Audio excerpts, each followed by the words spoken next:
Hey guys, how's it going? This is HRK back for lockdown number 2, and this is the podcast series where we get to find out how people have got into triathlon and how they're getting on with it. This week I get to talk to Conor Reeves, or Reezy as he sometimes goes by, co-founder of Tough Veterans, and we get to find out how he's starting off in triathlon. He's only been in the sport for only a year, and likewise we get to find out so much more about Tough Veterans and what it stands for and the huge challenges that they've got coming up. So let's get into it. That's cool.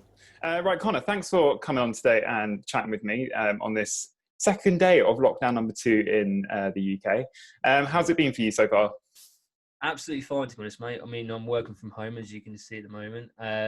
It's not been too bad. It's been all right. I think one thing that surprised me is the amount of people still out on the roads, to be honest. I went out today thinking it was going to be like desolate, and there was just like normal life. So I don't know if everyone quite understands what's going on just yet, but other than that, mate, it's been absolutely fine, to be honest. No, it's good. I think even down here is still the same, because you're based in Suffolk, I'm based in Eastbourne. It's very much the same down here. So this kind of series of podcast videos, whatever you want to call them, on YouTube, I've decided that I want to kind of look at those sort of very much early on in their triathlon debut sort area in their journey in triathlon. You haven't been in triathlon too long, I guess? No, it's probably been about, the best part of a year now. So yeah, from start to finish. I think we started last November, and here we are again. So yeah, it's been about a year. Nice. So what's the bit of your background pre-triathlon then? Like you started off in the military? So I did, yeah. So we've had a bit of discussion about this already, and like I say, I started off in the military, served with an Royal Engineer Regiment, we served in a regiment called 101 EOD Engineer Regiment, which was bomb disposal, essentially. And our job was, at the time, was in the height of Afghan, to search for IDs out in Afghanistan. But also being a bomb disposal regiment, there was times which you'd find some person digging up their garden and come across an old grenade from World War II or whatever, and then we'd be called out to go and detonate that, and so on and so forth. So that was the regiment I was part of. I served in the Royal Engineers for 6 years, and then I left. And sort of had 4 years of not doing anything, growing a beard because we had to clean shave every single day. So I just got like a massive, I'm going to do what I want now. Ate as much as I wanted to, drunk as much as I could. And yeah, it wasn't until about sort of last October where someone invited me to do a relay. Because they knew that I was in the army, and we obviously do lots of running. So I did the running leg of a relay, and they said, "Do you want to get involved?" And I was like, "Yeah." And then went to the day, saw the atmosphere, and I was like, "Actually, yeah, this is all right. I wouldn't mind getting involved in this in some sort of way." So, yeah, that was a sort of nutshell answer, I guess, of my journey into triathlon. But it sort of started again like last year. How it all started and how I kind of got back into being fit again was with the open water swimming side of the triathlon. It was a huge out for me to be able to go open water swimming. And as loads of people find, it's a massive advocate for mental health side of stuff as well, because you kind of get in that cold water, you have like a massive refresh and that sort of stuff. And loads of triathletes love doing open water swimming. I met loads of people there. So yeah. Anyway, look, I'm waffling. So look, I'll start I've got a massive tangent there, mate. So yeah, sorry. No, I was going to say, like, when you did that triathlon initially as a relay, was that an initial thing on that day where you're like, oh, I really want to get part of this? Or was it something that kind of bubbled up a few weeks later on? It definitely was, yeah. I mean, I think it sort of all happened at a really good time. So obviously the relay happened. And I don't know if you remember the Stand Up to Cancer program, where the guys, I think had like Greg Rutherford, Linda Christie, potentially, I can't remember now. They all did the swim across the channel. And I was like, God, these guys, they're absolutely come from nothing to swim across the channel. So that happened, as well as at the same time I was thinking, I am getting a bit overweight now. I wouldn't mind doing some fitness. And swimming was something I wanted to do. So there's like 3 things that all happened at exactly the same time: getting involved in the relay and kind of looking at the atmosphere, watching the guys on telly, and then wanted to do more swimming anyway. And I was like, actually, triathlon seems to be the best way to get into it. And again, there's so many people around me. Fortunately, I've got a massive triathlon community around me, and it was really easy to step into. So yeah, definitely it did bubble up over the few weeks that I sort of from that relay onwards. 100%. Yeah, and you talked about with like the open water swimming, and like I think there was actually a really interesting paper that's actually been released, I think last year or this year, where they talked a lot about the psychological refresh of cold water immersion in specifically in elite athletes as well. But you mentioned there that you looked at it from the mental health benefits as well. Definitely, yeah. So I think no soldier or person, ex-forces person, is unfamiliar with the mental health struggle when they leave the army to adapt to civilian life, and not everyone suffers with it, but certainly there is an aspect of changing from your, you know, in the army you're a number and you are there to sort of to do your job, and then you come back into civilian life and you're there to integrate with society again, and there's not always a mental health struggle, but for some there is. And I suffer my own bits and pieces, and I looked at the benefits of cold water swimming or open water swimming, and I see that a local club organises events, and I was like, I need to just push myself to do these things. Went for the day, really enjoyed it, and then sort of again like started talking to people who were like into triathlon and that sort of stuff, and at the same time it all just come at once really, and it just my journey into triathlon sort of started there. It is a huge benefit though, open water swimming. I mean, I urge anyone who's got the facilities to do so to nip down to the local open water venue and try it out, even if it's just the once. It's just an experience, and you really do. It's great for your fitness and that as well, but obviously the body trying to keep yourself warm, you burning calories, and you just feel absolutely refreshed. I think we said that word about 5 times now, but you do. But you just do. You really do. And like I think for me, like as someone who grew up in the pool as a really competent swimmer, raced at regional up to even school national level, like going into the open water for me was the most scary experience of my life. And like for the first 2 years of going into it, I actually had panic attacks in the Really? sea. Wow. Yeah, I lived by the sea, and like I'd have panic attacks for the first 2 years. But once I got over that, it was literally is my favorite thing to ever do. It's a huge confidence thing, I imagine, as well, isn't it? To be able to actually say that like, you did it, and like it probably aids you so much in other bits of triathlon because that confidence gained from being able to overcome that fear of open water, and it is a scary thing, isn't it? Yeah, and I think like lakes, I think are a little bit easier because you've always got that slight surrounding of land. When you're in the sea and you look out to sea and you don't see anything else but sea, you start picturing all sorts of tsunamis and sharks coming at you. And when you're only 8, 9, 10 years old, you start imagining the world like caving in and like all that sort of shit that goes on. Was that ever like something that you had challenges with, like confidence in the open water initially, or was it just something you just got stuck into? Oh no, definitely. I think so I swam with a club called Trianglia, who are quite a big club in this area now. I don't swim with them anymore because I'm Is part that of a from club. like the East Anglia? That's it, yeah. Trianglia, they're literally they're the biggest club in East Anglia, and they're a good bunch of guys. I just happen to be with a club called Beccles Triathlon Club now because they're literally down the road from me and quite a close knit community. But they do an open water swim venue, and yeah, I think they have like standard. Most open water venues have like 3 or 4 loops, 80 meter, 200 meter, 400 meter.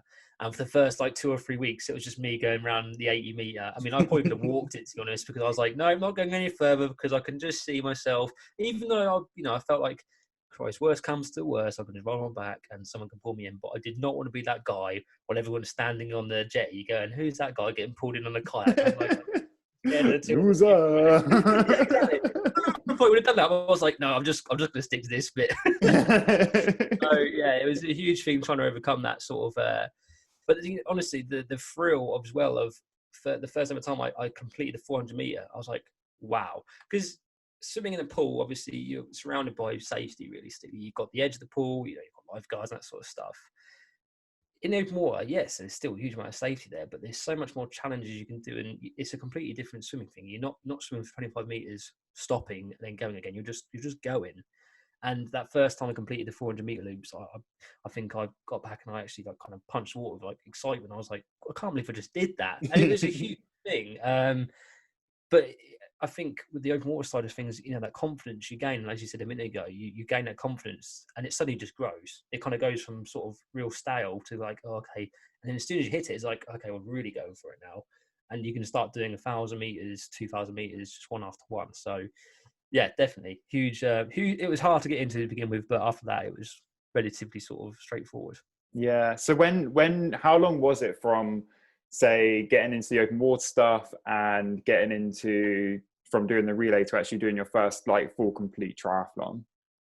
So I done. So if I kind of bear with me while I just think out some dates here. So I say it was November time. I actually did the relay on Father's Day because I remember it was Sunday. So I did the relay on the Father's Day, and then from then onwards, I was like, that was a really good thing to get into. And I believe I completed my first triathlon at Hever Castle, where we, funnily enough, both kind of become friends. And I did the Sprint Plus, which is slightly more than a sprint. And yeah, it was probably about a few months really from doing that first relay to then doing the Sprint Plus. And that 3 months was a really enjoyable 3 months because for so many years I trained in this sort of gym format, military format of like doing weights and just high intensity workouts to actually endurance training, and cycling for long distances and swimming and running. And it was the mix up of constantly having different things to do. It was, wasn't like you're just doing running for Mhm. X amount of months. You're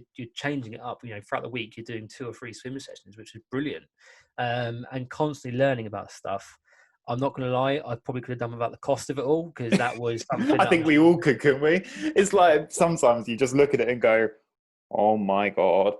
yeah, I was a bit disgusted. And at the time, I had a partner, and I had to say, look, I need a bike, but I can't just have like a £600 bike. And then, well, that's enough. I was like, no, it has to be carbon frame. Of course, it has to be carbon frame. Why wouldn't it be a carbon frame? So I goes, well, okay, but how much is that going to cost? Well, I have to have the nice wheels as well. So yeah, it was just one thing after another. And it has to be red. It has to Yeah, be red. And it must have tassels on the ends. yeah.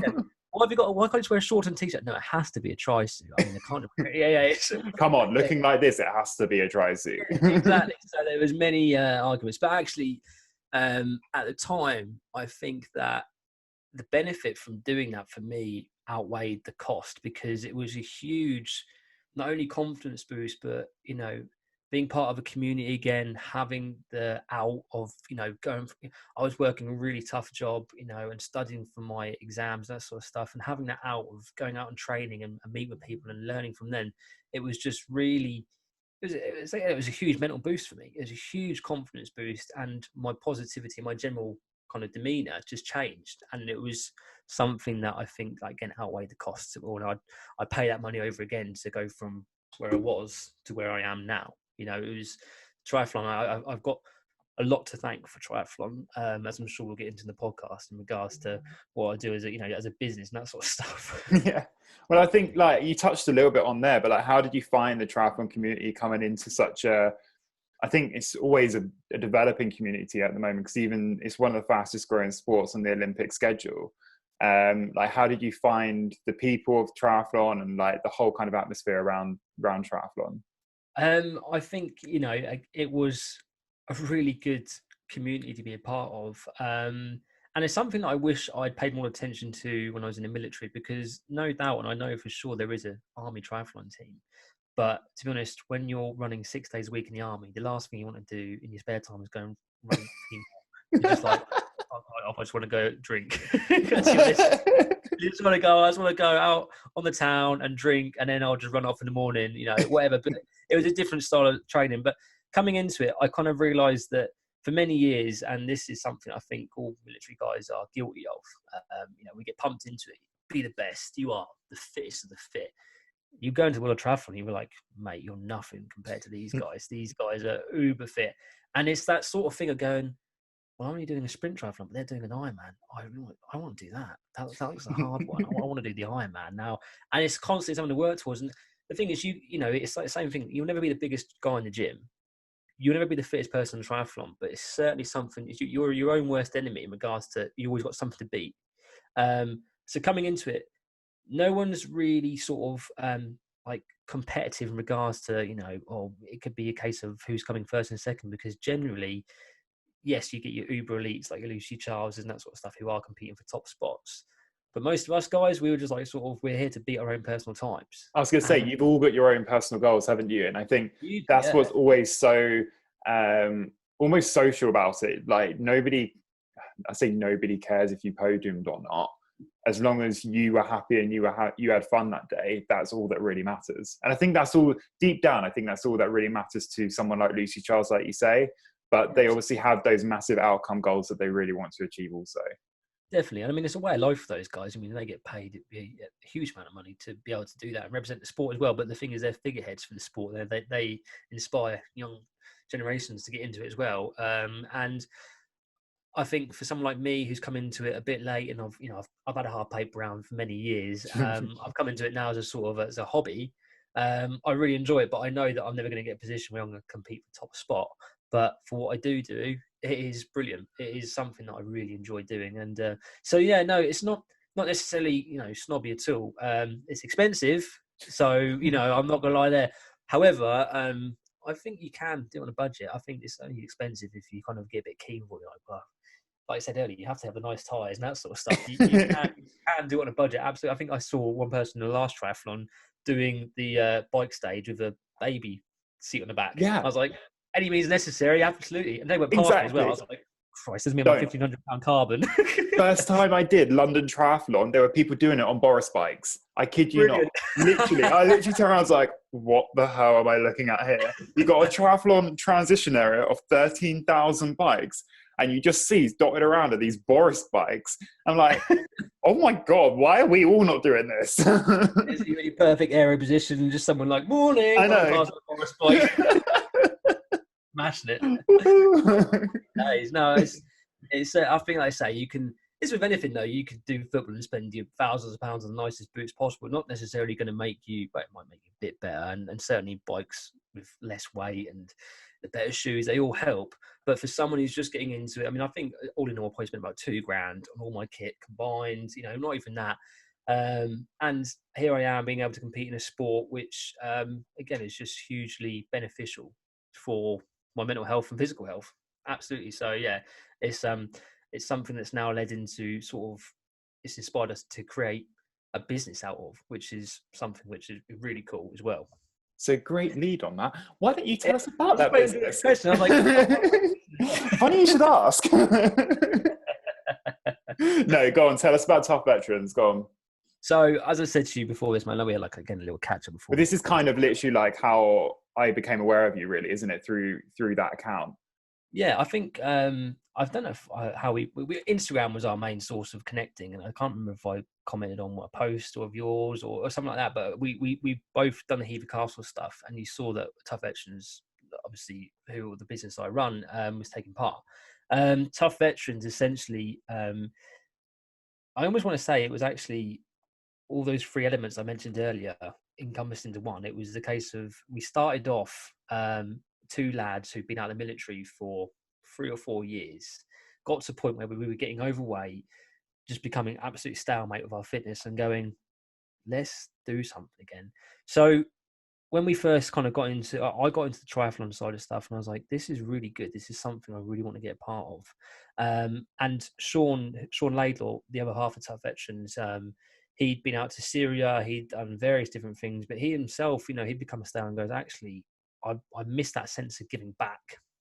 In the army, it's hugely about serving. You're there to serve your country, you're there to do your part. And we both missed it. We both like, well, what the hell can we do? What's our thing? So the fitness tied in with that and giving back. And we said, Tough Veterans, a couple of guys putting themselves through miserable endurance, hard challenges for other people's entertainment and to try and raise money for it. It's not like the first time anyone's ever done that, and it's not like we're gonna break the world. Like, oh my God, that's a groundbreaking idea.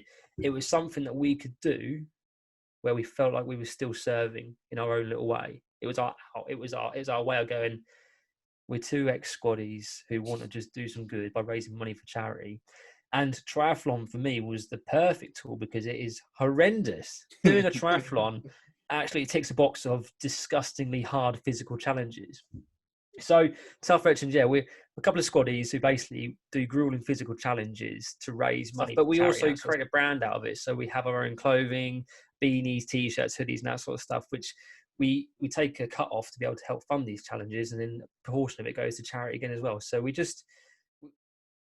it's a way of serving, and it's been great to actually meet up with the guys again. So from the tough edge and stuff, when we started off doing triathlon, we started doing other physical challenges like CrossFit challenges and that sort of stuff. We've got more ex-squaddies involved, and it's like, oh my god, I haven't seen you in years. It's brilliant to see you again.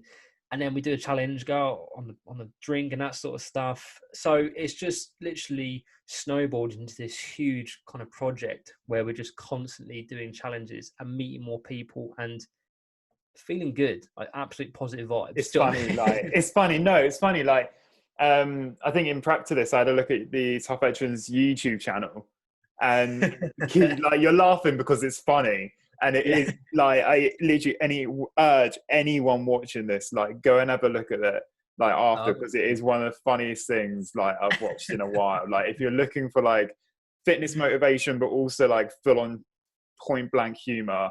Like it is good fun. that is it, mate. Yeah, we literally get together and it is just a good laugh, and we don't mind taking the pee out of ourselves whatsoever. You know, to be honest, I don't feel proud of it, but we do have a TikTok account, and oh my God. How have I not discovered this? Mate, it's just a bunch of me, you know, doing videos of me just doing stupid stuff.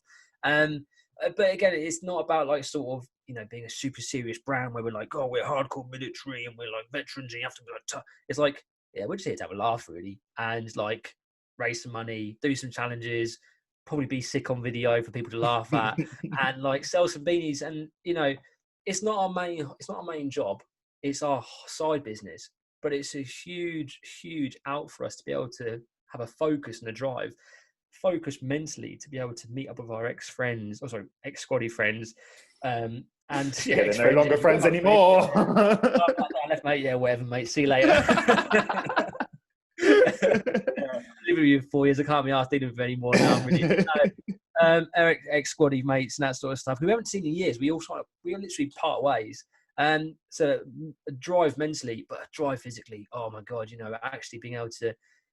It's having that goal to work towards. And I don't know how you train and that sort of stuff, but certainly when I come to my own fitness, I always do better when I have a aim to work towards. I mean, some people, and credit to them, they can just sit there and go, well, I know I need to do a bike this week. I know I need to run, and I'm just going to do it. And they enjoy it.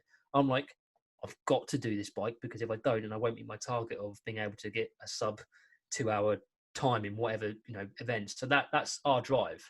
I'm literally the exact same. I think for me, I have to have purpose and clarity in order to do the training that we do. And I think to be able to push yourself that hard, you have to. I think like whether you're in the army or an athlete, it's very much the same. You have an objective that you want to achieve at the end of it. And you have to do X, Y, and Z to be able to achieve that.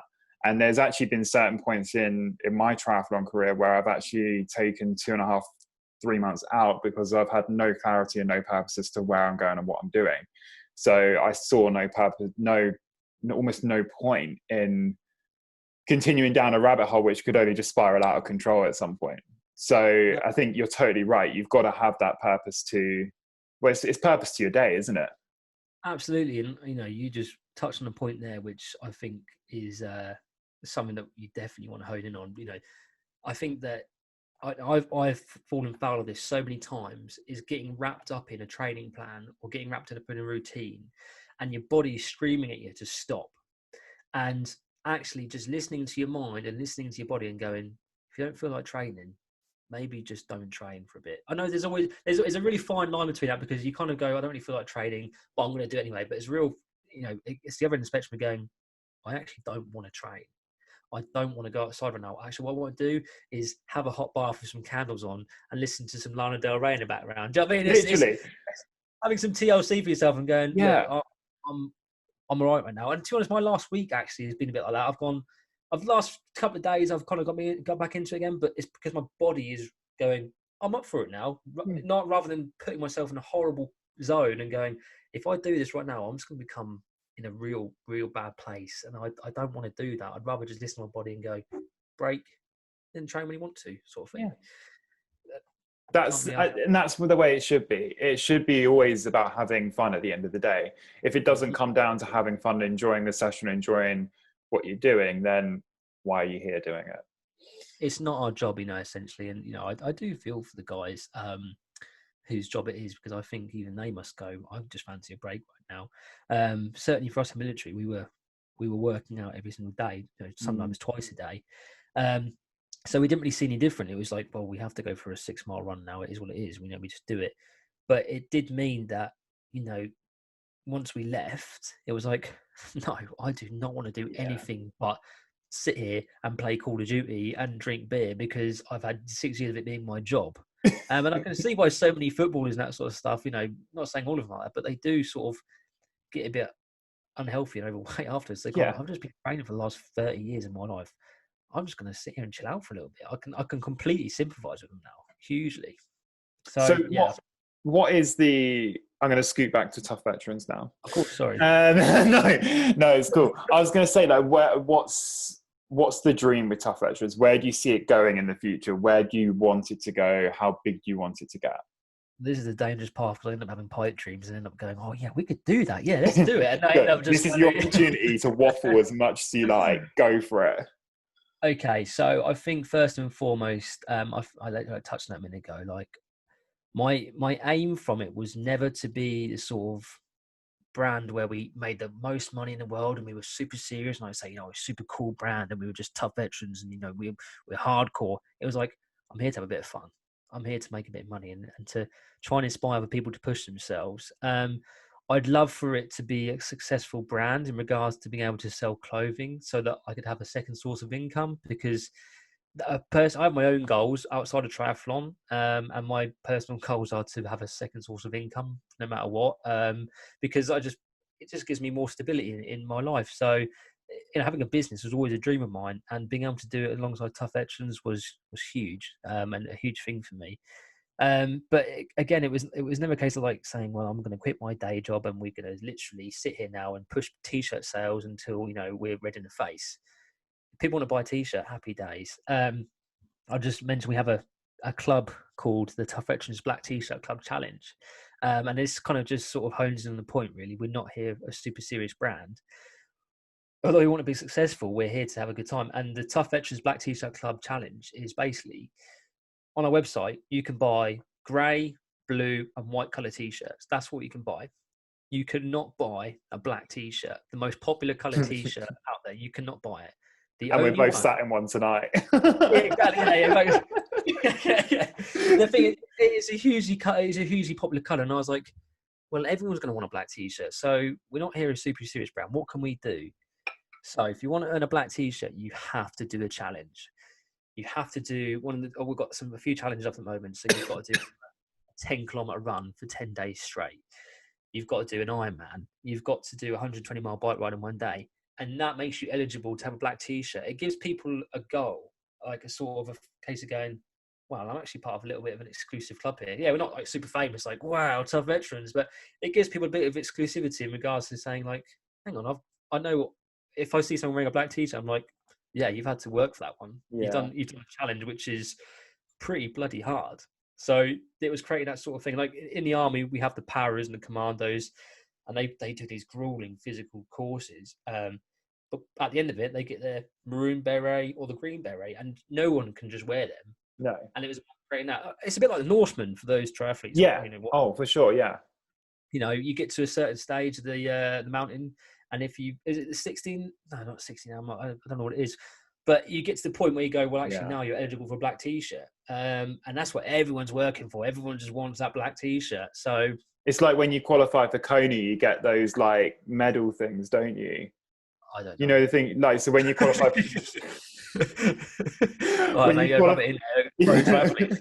No, when you qualify for Kona, even as an age group or as an elite, you get given like this like little like medallion thing in like a case. Okay. It's like your qualification thing. Even if you don't go, you still get that as like your qualification standard that you've hit. That's pretty cool.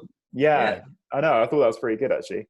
Again, but it's the same sort of thing. You've achieved a certain standard, which is like highly commendable. Hugely, and I'd love for this Black T-shirt Club Challenge to be popular now, because I want everyone wearing it, because I know that they've had to put in the effort to gain it. Like say, I'm in control of who gets one. People have to apply through the website, and we do the challenges that way, and they can choose whatever challenge they want to. But the challenges aren't easy, and that they are tough. And like I say, with Tough Veterans, I can see that you've had to put the effort in to get that. But you're part of like a little exclusive club there, which is awesome. And again, we're not like, there's so many veteran brands out there and businesses that are doing so well, and we're always there to support each other and that sort of stuff. And they're doing their own thing. That's fine. We're here to have a bit of fun, do stupid videos on TikTok and Instagram, and just literally sort of makes a bit of money on the side.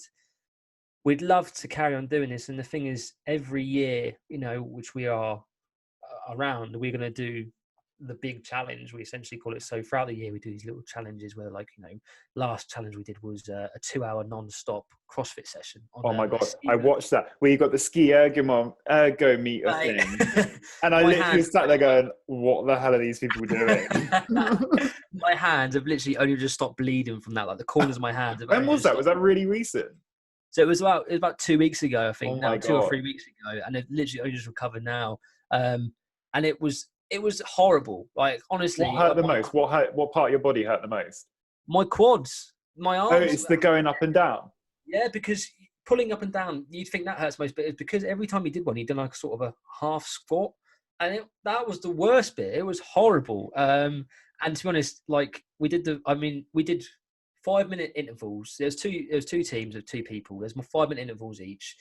And then, like, you do your first 5-minute intervals. I'm like, oh my God, I've still got so many to go. But the thing is, it was a case of going, that sucks. That is a tough challenge. Let's do it. What sort of thing. I think our next one, we're going to, we wanted to do a 24-hour non-stop run, which is a challenge which many people have done before now. Again, it's just a case of going, what sucks and what hurts and what would be horrible. 24 hours running, let's do it. So, do you know what I mean? I absolutely love your thought process and your enthusiasm, because it literally is just like, it's ridiculously like great, but it's just like, seriously, you could make a TV series out of these. It's insane. One of my heroes is Guy Martin, because I don't know if you know, he's a motorbike racer from the Ironman TT. He's done so many shows on Channel 4. But his positivity for life and him going, yeah, I'll just do that. He's so carefree, isn't he? He just literally runs wild. He's such a positive bloke. And I kind of tried to look at things and going, what would Guy Martin do right now? I'm like, yeah, let's just do that. And I always think, well, my friends, we have a little WhatsApp group for the tough veterans sort of thing. So it's me and Sean. So I primarily run it. Sean is the face of business because he's a pretty one. He's he's going to hate me for saying that. But and then we have 2 other guys called Dave Forsyth and Adam Priest, who have just recently come into it. But they, they're not hugely involved in it, but they're there to do the challenge with us. And they're a great bunch of guys. We all served in the same regiment together, and we have this little WhatsApp group. And they absolutely hate me for it, because every time I come up with a message, I've had this idea. And I'm like, F off with your ideas. We know where this goes. I'm like, just hear me out. I've had an idea. Calm down. Are you sitting comfortably? Yeah, exactly. Sean's go, can you just literally go for a week without suggesting another stupid bloody challenge? After I suggested the 24-hour run, and they all went, fuck off. Sorry for the audience to swear, but that is, that's exactly what happened. So, well, what's coming up in the future in terms of challenges then? Because you've got something big next year, right? Hugely, yeah. And this is where your audience will probably laugh at me. I mean, I imagine your audience is a hugely triathlon-based audience, and most of them experienced triathletes. And I've been in it for about a year. So we was in it for about 6 months. As a being in triathlon, that sort of stuff. And we decided that we were going to attempt to do 4 Ironman triathlons in 4 days across Scotland, England and Wales, and then finishing up back up in England again in September 2021.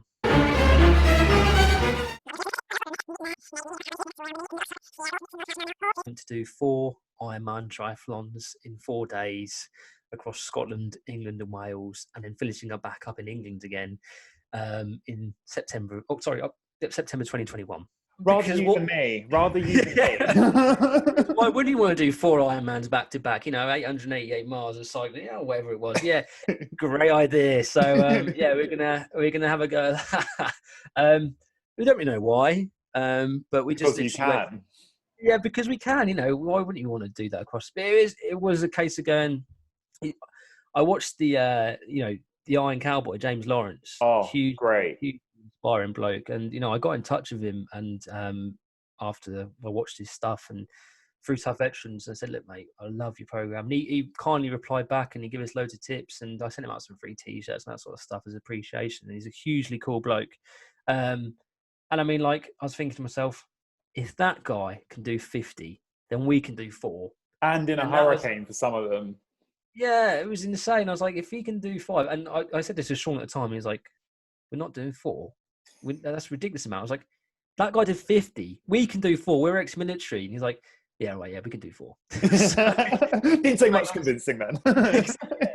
This squaddy mentality, absolute bloody stupid idiots going, yeah, we can do that. Yeah, why not? Let's just do it. Yeah. So, next year, next September, obviously all being well with COVID. I mean, that takes priority. The coronavirus, as crap as it's been, it takes priority. And I'd rather make sure everyone was happy and safe and we recovered well rather than putting ourselves in danger or anyone else. But quietly in the background for the time being, we're training hard, we're pushing ourselves. And yeah, next September, we're going to attempt to do 4 Ironmans in 4 days. I can't stress, however, that these are not going to be fast Ironmans. I'm not looking for sub 10 hours. Like, this is going to be 15-hour pluses. It's going to be disgusting. Are they consecutive days? Consecutive days. Oh, so you've got to travel in that as well. The traveling that is going to be a case of getting your head down in between, having a good support crew around us. So we're planning on swimming in Loch Lomond, Windermere, and then Ballalake in Wales, and then finishing up at a local place in Kent, and then travelling up to Sean's gym, which he owns, called Beyond Limits Gym in Thurrock, and we're going to have a massive party. I'm probably not going to have a party. I'm probably going to cry. It was my ankle. It's like, I just want to go home, have a bath. So you picked all the warmest places to go then? Oh yeah, we was thinking where are the worst places in the world for weather and cycling and hills? Oh yeah, let's go there. I mean, we looked at. Well, I've planned a route on my rides for Loch Lomond, and I just done a half distance, and the elevation was somewhere in the 5,000 meters. I can't remember what it was now, but I definitely saw 5 and 4 zeros or three zeros after. I was like, that's a lot. That's a lot of meters or climbs, and honestly, so But the thing is, it doesn't deter us. We're not sitting here going, yeah, we're the best and we can do anything. We probably appreciate this is going to be absolutely horrible. But it's that mentality going, if someone out there can do 50 and we can just shine, even just do 10% of that, then that is a huge charge. We've only been in this for a year. Yeah. And I'm racing on a giant bike, and I love giant bikes. Absolutely brilliant. But mine's a £1,500 bike. It's not top of the range. I've got old shoes, and it's just a case of going. But I think this is the point. You don't need those 10 grand bikes. That's like, yeah, you just don't, because it doesn't. Yeah, it doesn't need to be ridden hugely, and it just shows. If we can sort of document that, it just shows that look. I'm not saying anyone can do it, because obviously people have different ways of life and different disabilities and that sort of stuff. I'm saying, look, if you've got something you want to achieve, or you go, if someone knows our story and going, look, where have you come from and what did you say you're going to do? We said, we're going to do 4 Ironmans, and we just did it. It's a case of going, Christ, if I have that mentality of going, I really want to do that, let's just do it. Do you know what I mean? It's that thing of going, look, I've said this enough now, we've got to do this. And I'm really looking forward to it. And, it's again, it circles back to that whole point about mental health, going back to the beginning, the triathlon sort of stuff. There would be no Tough Veterans without triathlon, in my opinion, because it all kind of encompasses one. The swimming helps your mental health, the physical side of it. It's hugely beneficial for, again, your mental health and just feeling fit and having that out and having a little hobby on the side. And next year, doing 4 of these in 4 days, doing 1 Ironman, it's the world's hardest race. There's no question about it. Doing 4 in 4 days.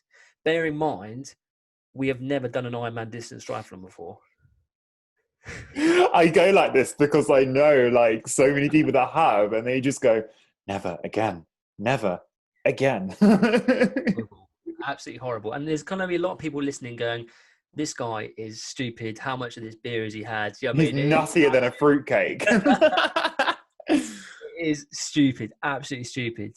But the thing is, what I try and sort of get across to people is we were trained by the best military in the world to give it your all when you're required, and to just push your body beyond anything you've ever done before in life, and that is ingrained with us so deep that we will never forget it. And I think if there was a war tomorrow, many of us would be like, yeah, no problem at all, because it's just hugely sort of ingrained to just give it everything you've got. I don't really want to go to war, but it was just a case of going, look, if we can do these triathlons and have that sort of sense of, it's like a drug for us, and saying, oh my God, this sucks. But to get to that fourth day on that last 100 meters of the 24 and being like, or 26, sorry, I cut myself short there, we took a couple of miles, and being like, wow, that I can't believe what we just did there. Do you know what I mean? It's going to be huge. It's going to be such a huge boost for us. And the thing is that it doesn't end there as well. I think we've also had a bit of a discussion about challenges, in 2022. Haven't even done this one yet. We're already thinking about the next one. Doing a sort of a D-Day challenge, something involving the channel, and then tabbing across Europe to, where... It's like that. What's that? That challenge triathlon where you go from London to Paris. It's the London-Paris triathlon where you like run from London to Dover, swim from Dover to Calais, and then you cycle to Paris from there. Absolutely, yeah. I think that is pretty much what it is. I think the only kind of stipulation that we made is that we would try and replicate the guys doing it in World War II. So I've suggested that we all do it in World War II uniform. Oh my God! I don't know why, because that would be horrible. You really why? Why would you do that to yourselves? Our veterans. Okay, getting it now. It's just stupid. It's because you can, exactly. It is because we can, and the thing is, again, it's just people going, why? And we're like, we don't know, but I'm glad you're asking that question, because it makes us go that actually it's not the easiest. If everyone's going, yeah, okay, fair enough, we're like, that's clearly not hard enough. What can we do? And there's going to be times throughout these challenges that really test us as a team, hugely, and our mental and individual characters. So having these sort of training sessions throughout the year where we do these little mini challenges, like the 2-hour ski off, I keep showing you my blisters, like, look at my blisters. Not that I can see them. What are you moaning about? Yeah, man up. Yeah, sort yourself out, come on. Exactly, yeah. No, it's like I had, during the lockdown take one, back in March, April time, one of our club coaches, with her, because one of my club coaches is the regional academy head coach manager, and we had teams of 6 of us doing, so 3 would ride at a time on Zwift, or by any means that they could measure, somewhere on the road even, and we'd ride the distance from Land's End to John O'Groats in one day. Yeah, so like I think most of us did it on Zwift. So we had 3 ride, and you did an hour stint. So like 3 would ride for an hour, then the next 3 would ride for an hour. We started at 6 a.m. We finished at about 10 in the evening. But you do hour stints, and I got to like hour. Like, I've done 8-hour rides before, as like a block on the road and stuff. But when you're riding at like an intensity which is not easy, because you're only going for an hour, you don't need to go silly easy. Yeah, of course. And I got to like hour number 5, and I literally, it was probably one of the roughest hours I've ever had on the bike. And it's just so weird. Like, you have those moments, and you get off the bike, and like, how the hell am I going to do another like 4 of these to go? And like, it always gets better, because it always has to. That's just what I kept telling myself. Like, down a load of Coke, snack on the jelly babies constantly, and but yeah, no, and we ended up, I think it's quite a last minute decision, but I think one of the guys in the academy said, like, why don't we raise money with this? And we ended up raising over $5,000 for Mind Charity, which like it blew our minds, like, as athletes doing it, like, that's something that we just did for one day. And a little bit of social media presence from the people doing it. I think there's maybe 5 teams. I think we had a parents team, and then like the rest of our athletes, and some of the coaches got involved as well. And yeah, like, genuinely it was like a great experience, because we all had to do it on Zoom because we were in lockdown, and we had our like little WhatsApp chats, and we're like, go on team, shouting down the WhatsApp chats, and like some people just didn't reply because they clearly didn't want to hear it at that point. Others were like, thank you. But it was just like this whole wave of positivity for that whole day was just like insane. And it just carried on for like days after. That's awesome as well. I mean, I imagine like the benefits you get from that. Again, it's just a community of people, especially when people are so separated. Lockdown one was the worst one, obviously. Oh, yeah.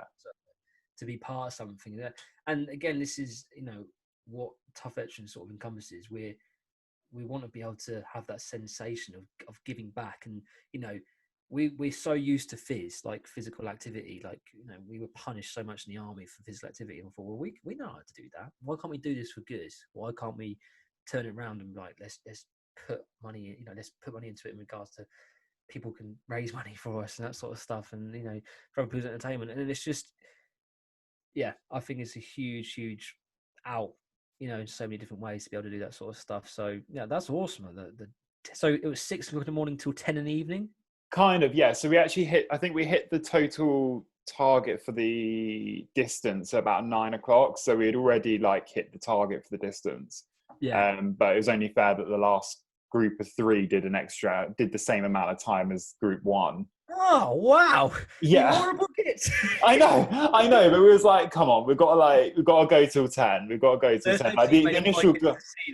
Yeah, I mean, like the initial goal was to like hit the target by 10, but given that we did it like before, we was like, no, let's see how far we can go with this. Let's see if we can make it to Iceland or something. I tell you what, I can imagine. I tell you what, if I'd been that man on that bike and we'd like, here, John O'Groats, can I get the bike now? No.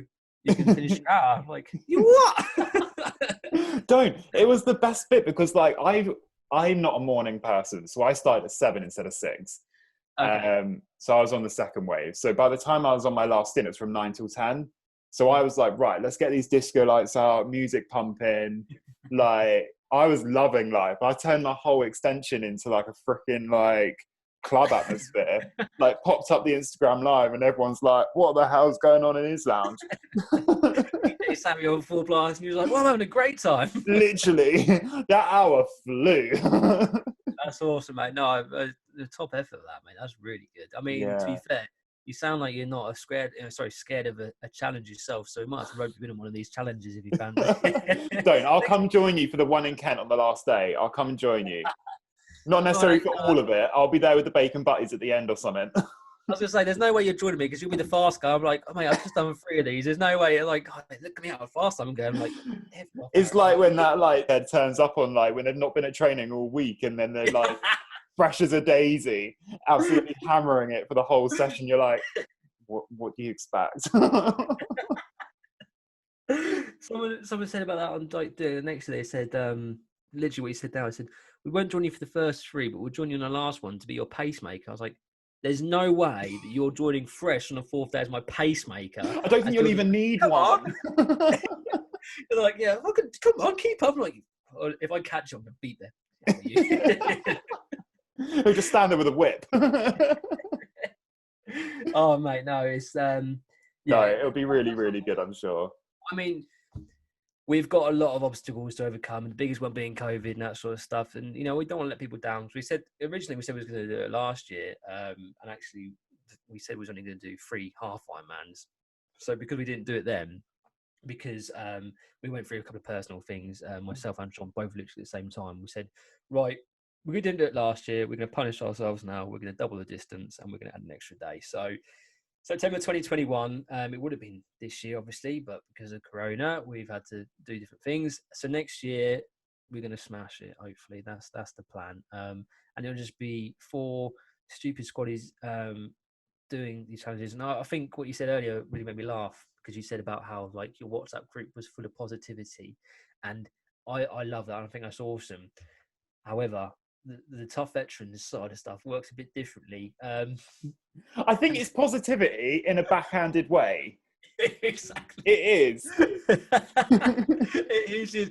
So we've done this 2-hour challenge. It was just a case of just abusing the other person. It's like, you call yourself a fucking soldier, you're shit. It's literally just giving each other abuse. And like, I can already imagine next year, like, halfway up Loch Lomond when I'm cycling, hanging out my arse and just like going like, not even that working that hard. Are you actually doing anything? And I'm like, that's our motivation. That's our case of us. That's our banter. That's what we love. So I love the positive vibes, but we also get our kicks from backhanded compliments, like you say. That's probably the best way to put it. It's we're looking forward to. Well, I'm looking forward to it, so it'll be good. But yeah, that's sort of tough veterans. You know, in a bit of an expanded sort of way, really, mate. People always ask me what is tough veterans, and I'd love to be able to give them a sort of staple, you know, business answer. We are Tesco's. We're a grocery store. We are Hugo Boss.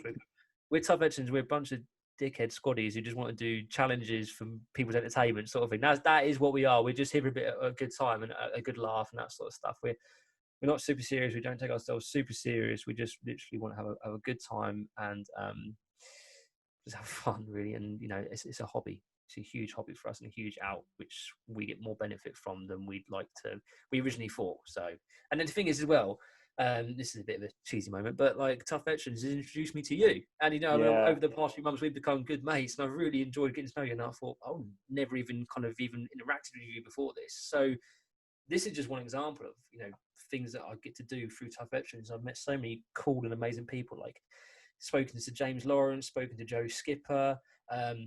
You know, he's a regular around this sort of area. There's a bunch of guys over in America we're sort of contacting, and there's a bunch of SAS guys who, you know, who all sort of see who we are now.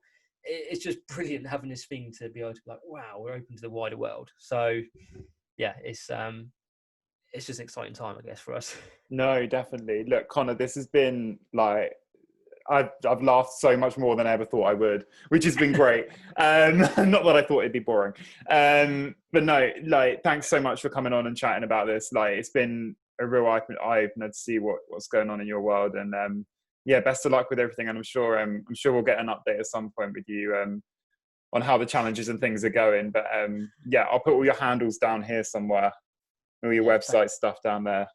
Brilliant. Yeah. And like I say, if anyone fancies a challenge over the lockdown period, check out toughveterans.com and we're going to be updating our challenges all the time. And the Black T-shirt Club challenges are open for people to crack on with. So yeah, please, if you've got any people out there who fancy doing a challenge to themselves a black T-shirt, then absolutely crack on. But mate, honestly, thank you ever so much for having me on. So I really appreciate it. Cheers.